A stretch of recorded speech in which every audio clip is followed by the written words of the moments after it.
Hey guys, it's Matt here with the IGN Nintendo team, and I'm here with the video review of Endless Ocean, so let's check it out, shall we? I've been really psyched for Endless Ocean ever since I first learned about it, and I think the final product pretty much lived up to my expectations. This is a non-game in many ways, in that you don't really have anything to worry about.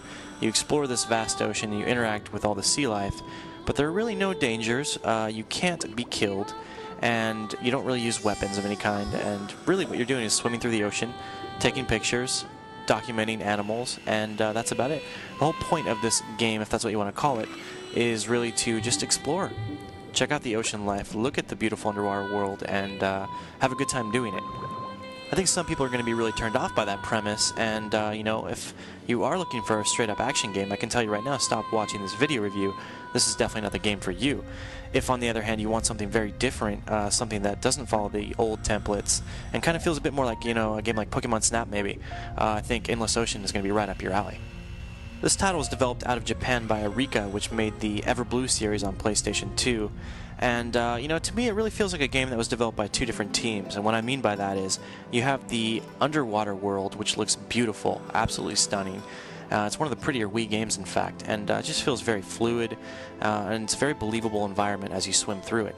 However, you navigate the ocean from place to place on a tile-based map, and you also do that on a boat. So you walk around this boat, and that feels very mechanical. It doesn't look so hot, and as you can see as I'm walking around here, it looks robotic. It looks downright robotic, and the graphics just aren't up to snuff with the underwater world.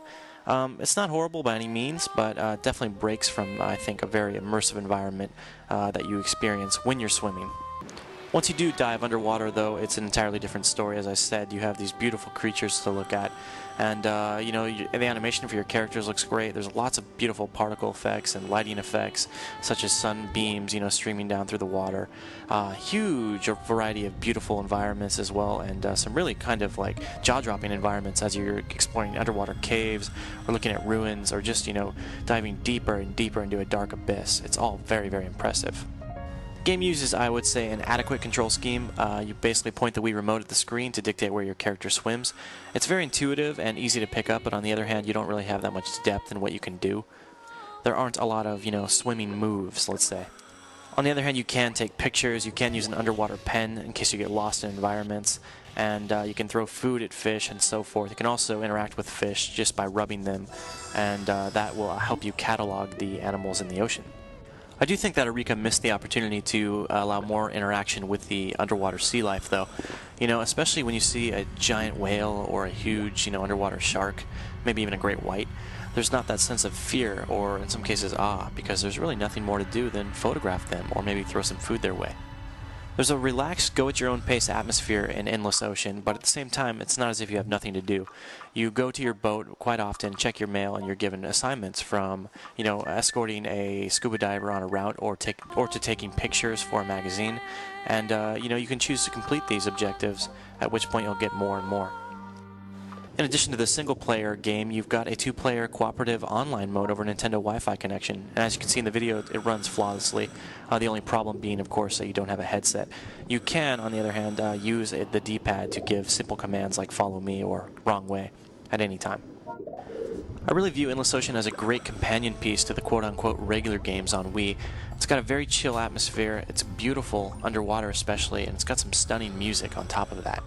But it's fun too. You just go underwater, you look around, you interact with these fish, and you get to see some really breathtaking locales.